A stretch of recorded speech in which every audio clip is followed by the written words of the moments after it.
ಜಾನಕಿ ಅಂತ್ಯ ಸಂಸ್ಕಾರಕ್ಕೆ ಸಾರಾ ಮಹೇಶ್ ಅವರು ಸ್ಥಳ ನೀಡೋದಕ್ಕೆ ಮುಂದಾಗಿದ್ದಾರೆ. ಮೈಸೂರು ದಟ್ಟಗಳ್ಳಿ ಸಮೀಪ 4060 ಅಳತೆಯ ಒಂದು ನಿವೇಶನ ನೀಡೋದಕ್ಕೆ ಕೂಡ ಸಿದ್ಧರಿದ್ದಾರೆ. ಅವರು ಸಂಬಂಧಿಕರು ಒಪ್ಪಿದರೆ ಮೂಡ ನಿವೇಶನವನ್ನು ನೀಡ್ತೇನೆ ಅಂತ ಕೂಡ ಅವರು ಹೇಳಿದ್ದಾರೆ. ಮೈಸೂರಿನಲ್ಲಿ ಮಾಜಿ ಸಚಿವರಾಗಿರತಕ್ಕಂಥ ಸಾರಾ ಮಹೇಶ್ ಅವರು ಈ ಒಂದು ಹೇಳಿಕೆಯನ್ನು ಕೊಟ್ಟಿದ್ದಾರೆ. ಅವರಿಗೆ ಸದ್ಗತಿ ದೊರಕಲಿ ಅಂತ ಮಾಜಿ ಸಂಸದ ಪ್ರತಾಪ್ ಸಿಂಹ ಅವರು ಕೂಡ ಸಂತಾಪ ಸೂಚಿಸಿದ್ದಾರೆ. ಈಗ ಎಲ್ಲ ಭಾಗದಿಂದ ಕೂಡ ಸಂತಾಪ ಸೂಚನೆ ಮಾಡಲಾಗ್ತಾ ಇದೆ. ದಿವಂಗತ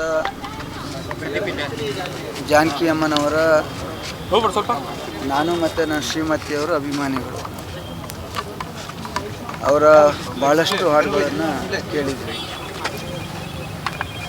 ಅವರು ಎಲ್ಲ ಭಾಷೆಯಲ್ಲೂ ಕೂಡ ಹಾಡಿದ್ದಾರೆ. ವಿಚಾರ ಗೊತ್ತಾಯಿತು, ನಾವು ಅವ್ರ ದರ್ಶನವನ್ನು ಮಾಡಬೇಕು ಅಂತ ಹೇಳಿ ಬಂದ್ವಿ. ಅವರನ್ನ ಮೈಸೂರು ನಗರದಲ್ಲಿ ಅವರ ಕುಟುಂಬದವರು ತೀರ್ಮಾನವನ್ನು ಮಾಡಿ ಅಂತ್ಯಕ್ರಿಯೆಯನ್ನು ಮಾಡೋದಾದರೆ ಸರ್ಕಾರ ಅವರಿಗೆ ಒಂದು ಸ್ಥಳವನ್ನು ನಿಗದಿ ಮಾಡಲಿ. ಸರ್ಕಾರ ನಿಗದಿ ಮಾಡಲಿಲ್ಲ ಅಂತ ಹೇಳಿದ್ರೆ ಅವರ ಸಂಬಂಧಿಕರು ಯಾರು ಇದ್ದರೆ ಕೊಡೋದಿದ್ರೆ ಕೊಡ್ಬೋದು. ಇಲ್ಲ ಅಂದರೆ ನಮ್ಮ ಆರ್ ಟಿ ನಗರ್ ಅಂತೇನಿದೆ ನಮ್ಮ ಚೌಟ್ರಿಯಿಂದ ಮುಂದೆ ಈಗಾಗಲೇ ಅಲ್ಲಿ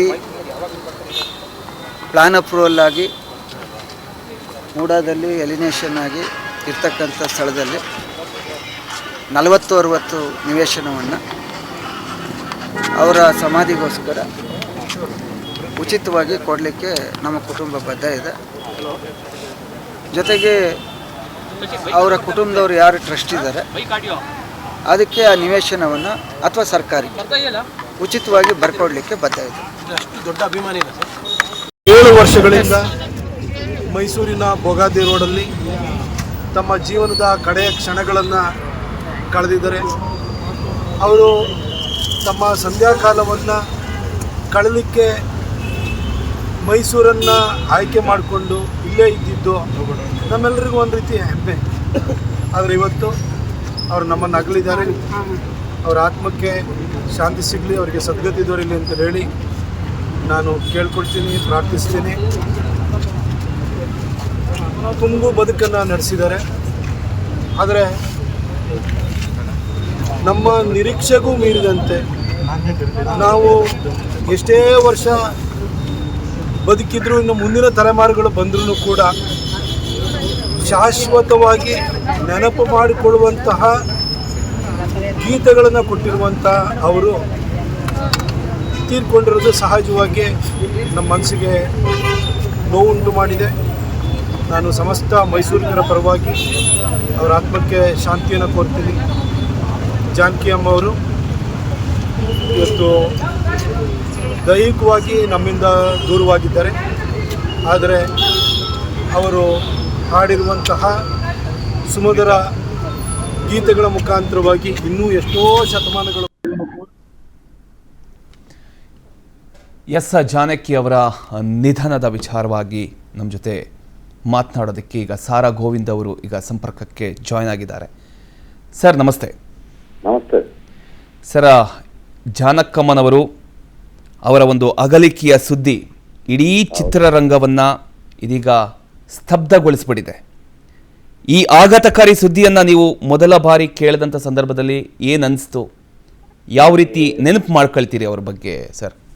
ಯಾಕೆಂದ್ರೆ ನಾನು ಕಂಡಂತ ಅದ್ಭುತವಾದಂತಹ ಗಾಯಕಿ ಚತುರ್ಭಾಷಾ ತಾರೆ ಜಾನಕಿ ಅಮ್ಮ ನಿಧನ ನಮ್ಗೆಲ್ರಿಗೂ ಆಘಾತ ತಂದಿದೆ.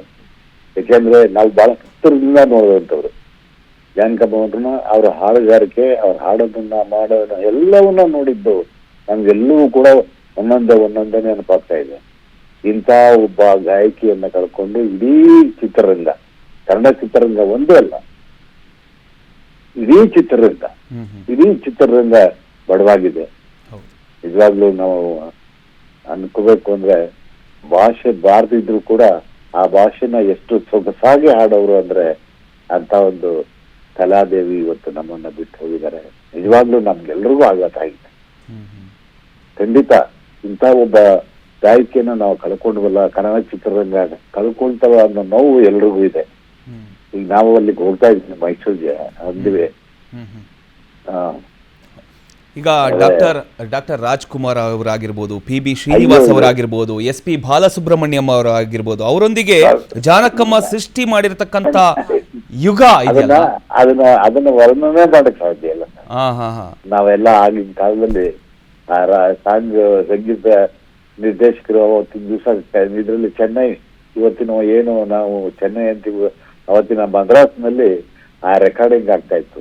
ಅದನ್ನ ನೋಡಕ್ಕೆ ಜಾನಕಮ್ಮ ಅವ್ರು ಹಾಡ್ತಾ ಇದಾರೆ ಅಂತ ಅಂದ್ರೆ ಅದನ್ನ ನೋಡಕ್ ಹೋಗೋದೇ ನಮ್ಗೊಂದು ಖುಷಿ. ಅನ್ನೋರ್ ಮನೆಯಲ್ಲಿ ಮಕ್ಳೆಲ್ಲ ಹೋಗೋರು ಅವ್ರು ಹಾಡೋದನ್ನ ನೋಡಕ್ಕೆ. ಎಲ್ಲಿ ಹೇಳಿ, ರೆಕಾರ್ಡಿಂಗ್ ಸ್ಟುಡಿಯೋದಲ್ಲಿ. ಅದನ್ನೆಲ್ಲವನ್ನೂ ಕಂಡಂತವ್ರು ನಾವು. ಆದ್ರೆ ಇವತ್ತು ನಮಗೆ ಬಹಳ ನೋವಾಗಿದೆ. ಏನೇ ಆಗ್ಲಿ, ಒಂದು ಮಾತು ನಾನು ಹೇಳ್ತೀನಿ, ಅಂತ ಸೌಮ್ಯ ಸ್ವಭಾವದ ವ್ಯಕ್ತಿಯನ್ನ ನಾನು ಈಗ ಚಿತ್ರರಂಗದಲ್ಲಿ ನೋಡ್ಲಿಕ್ಕೆ ಸಾಧ್ಯ ಇಲ್ಲ. Thank you sir.